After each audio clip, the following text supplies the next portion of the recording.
Sean Rose is going to talk to us a little bit about some interesting, very interesting stories making the news this week. Sean, what's happening? Greetings, Edrenka. By way of introduction, the Easter Festival activities are definitely on the cards, and as you mentioned, Virgin Gorda will be the musical city, as it is often called, come these few weeks ahead. Now, it is interesting to note too that the Grace Vanterpool Festival Village will be something that many people would welcome. Yes, festival activities on Virgin Gorda this Easter are being held in honor of this matriarch, this wonderful lady who is in her golden years and is still moving around in the community. And she has been very much involved in the various activities over the past 48 years of Easter Festival activities on that lovely island. But this evening we want to pay attention to a new development, something that came to the public's attention in particular last weekend on March 29. The People's Empowerment Party, the PEP or PEP, they put some pep in their step and they launched their political party at the Maria's by the Sea Hotel. Now, it's quite interesting to note that this party is being chaired by 2nd District Representative Honorable Alvin Christopher, who currently sits on the opposition bench on a VIP ticket on which he was elected in the 2011 elections. And of course, the VIP is still headed by the veteran politician Honorable Ralph T. O'Neill. And Christopher, incidentally, has also been fired by both the VIP and, of course, the party in government now, the New Democratic Party, in its political history, which started somewhere around 1995. So he has had a very interesting political journey up to this point. But he told reporters, when asked a few questions at the launch on Saturday, that the launch of PEP could very well be a wake-up call for the Virgin Islands Party in particular. Let's hear what he had to say. Maybe it was a wake-up call to let them know that we are now moving into what we would term in politics as the real deal. And if they would form a viable, serious contestant for the next coming election, maybe they might have to roll out of the... How many years they said they didn't have a meeting? Sir, you're the better person to say. You were a member. Almost 7. And if I can't tell you who was a member, I was hoping that you could tell me. Well, it's interesting, Edrenka, that Christopher is really making it known to us that he knows very little about the party that he has been a member of and that he has served on the opposition bench with for some time. In fact, he said that his rationale, I would argue, is really up for scrutiny, because yes, it should be subject to scrutiny because he has been a member of that party and he ought to be aware of the various functions and the rules and the constitution in particular. And the Virgin Islands Party's constitution, according to Article 7, subsection 8, indicates that the party should hold elections for committee members within 3 months after a general election. So with that in mind, the party has been functioning outside of the parameters of its constitution for over a year, and no one has raised that issue, including Honorable Christopher, except that, of course, he has launched his party, and you may say that he's now a member of 2 political parties, because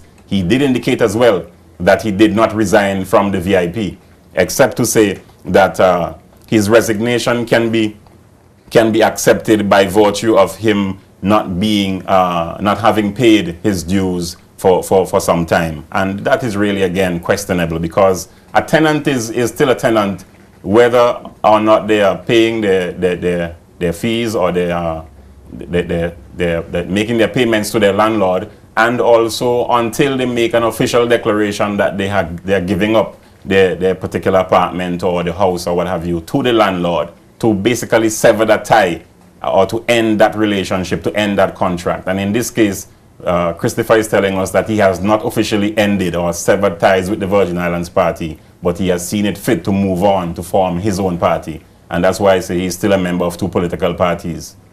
Well, Sean, you know, it is the Virgin Islands, and the party system is relatively new to the Virgin Islands. And so I think it takes a little time for us to adhere and adjust the principles that govern these various types of political organizations. So I think eventually we'll come around to what is correct. I think it's perhaps a good thing to have. I think it's a good thing for us to have more people with more ideas talking about the direction the country should go in. I'm wondering though, have you been able to discern a philosophical approach to governance by the PEP, or what is their view about the economy and some of and their economic philosophy and some policies that they might want to develop? What are their views on education and culture? Did they give any ideas of what kind of principles they're standing on?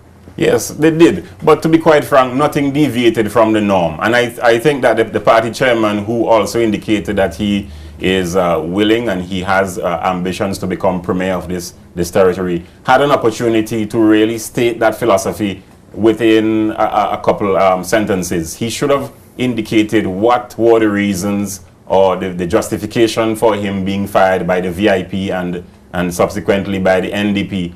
Because he said that he stood on principle, and I think that would have been an opportunity for him to indicate to the territory what those principles were. What those principles were, and how does he see the political process from that perspective.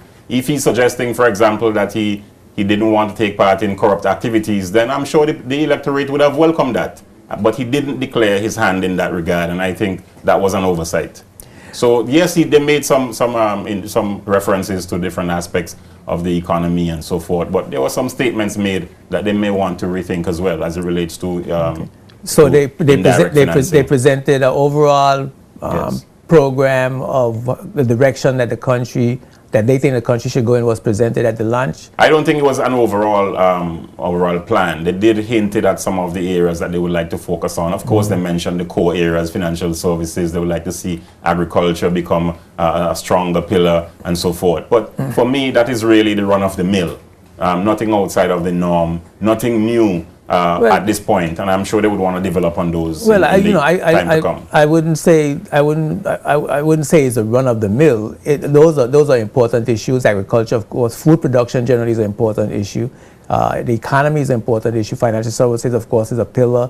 Tourism is another pillar. Yes. Then you have education. But simply mentioning it is what I'm really referring to. Yeah, but Yes. I'm saying even though I mean those are the important aspects. Yes. Those are the systems that are governing our lives: the political system, the education system, the economic system, the healthcare system. Those are the systems that's governing our lives. So those are important systems. I think the real key questions for all the political parties is what methods you're going to use, Yes. employ to make those systems function to improve the quality of life for the people of the territory, and that's what I'm looking to hear. Nice. So I mean, if I was hoping that you would have something to give me in that regard. What are they going to do with the economy? How are they going to get more money into the territory, for example? We don't print money here. We have to sell things. We have to sell products in order to get money into the territory. How are we going to sell more products? Education. How are we going to raise the quality of education for our children to meet regional, international standards? Do they have different views on that? Those are the kinds of things And that's why how do you intend to improve the quality of healthcare? Yes. Are they in favor of health insurance for everyone? That's right. Are they, these are health insurance plan. Yeah, these are important issues Yes. about the systems that govern our lives, and certainly any political party in the upcoming election is going to have to account for how they are going to manage these things in order to improve our quality of life. I think it's time for us to stop dealing with good looks and charm and personalities and start digging down into the hardcore issues in this time of the development of the country. And I did say, in fact, I hinted a while ago to what I see as an area for them to really develop on, and that is the foreign direct investment. They did make, or at least some of their speakers made references. I think one speaker in particular, Mr. Laurie Reimer, did make references to foreign direct investment. But it would take some time. I want to be fair for them to really divulge what are their true intentions and lay out that roadmap for the territory to follow in terms of how they can take the country forward with respect to the various areas that you've mentioned. Yeah. But I really see what's going on now from an observer's eye, that the parties, including this new one in opposition, are in the house matters stage, where they're really busy doing house cleaning and getting their parties ready. The campaign. That's right, for the campaign trail. So the housekeeping matters, I should say, are what they're really focusing on at this time, and they seem to have a challenge on their hands in getting these things organized, because the Virgin Islands Party too is also out there wondering who's going to be the next leader, and they're going to have their meeting on April 23rd.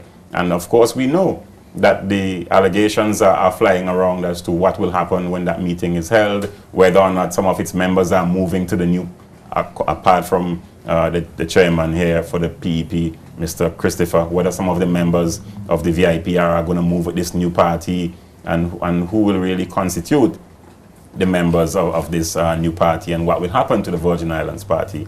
So, you know, and of course, I'm sure the incumbent party, the National Democratic Party, is also looking to see how they can, you know, consolidate and get themselves ready as well for the next general elections. But at the end of the day, as you rightly point out, and I agree with you, emphasis should be placed on the way forward, and that should be laid out very clearly to the electorate for the benefit of the entire territory. Well, this is going to be, I shouldn't say this year, but the election year, yes. 2015, certainly is going to be interesting, and I'm looking forward to it, actually, to see, to hear, listen, and hear all the various political speeches and the directions and you know, things that the promises to be made and the philosophies to be employed and explored and so on. I'm hoping that I could get some of them to come on Spotlight. I invited all the politicians to Spotlight.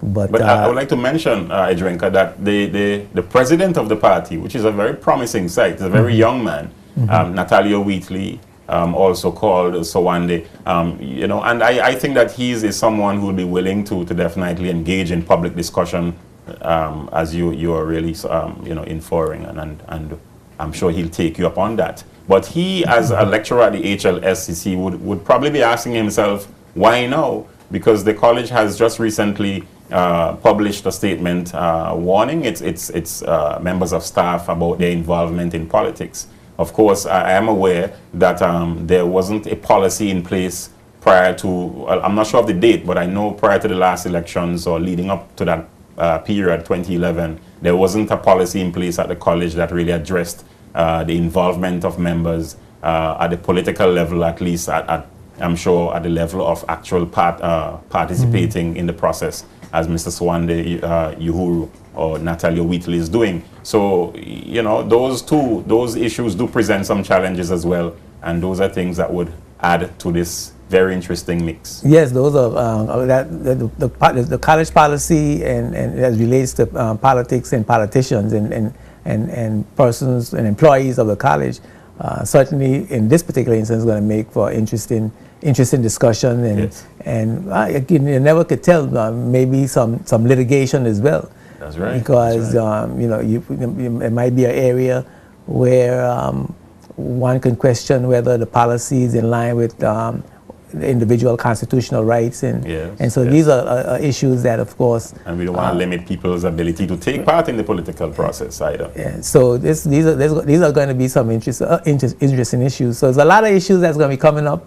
I hope that we have good, clean debating, and people stick with the issues so that the people of the territory can benefit from the information, good, relative, pertinent information that's going to come forward in terms of the direction the country should be going, in terms of governance of the country and management of the things that we have in common, so that we can make informed and intelligent choices, and not continuously making mistakes over and over and over again as to how the country should be run in the direction we should go in. To wrap up, but the history of the political parties in the region has never been that good. They have had to merge with existing parties to really carry on with their bid for governance. And in this case, it could be history in the making. We don't know, but this is something to look at from that perspective as well. And a lot of parties, third parties have been born second and third parties have been born from other parties. That's right. Yes. So, and certainly this is a similar situation here again, where the PEP, some of the members have been members of other parties before. So, this politics, it's Caribbean politics, it's regional politics. Multidimensional. Yes, and as we mature and grow into the political arena and on the political stage, things will change, and I expect that there will be some stability down the road sometime in the future.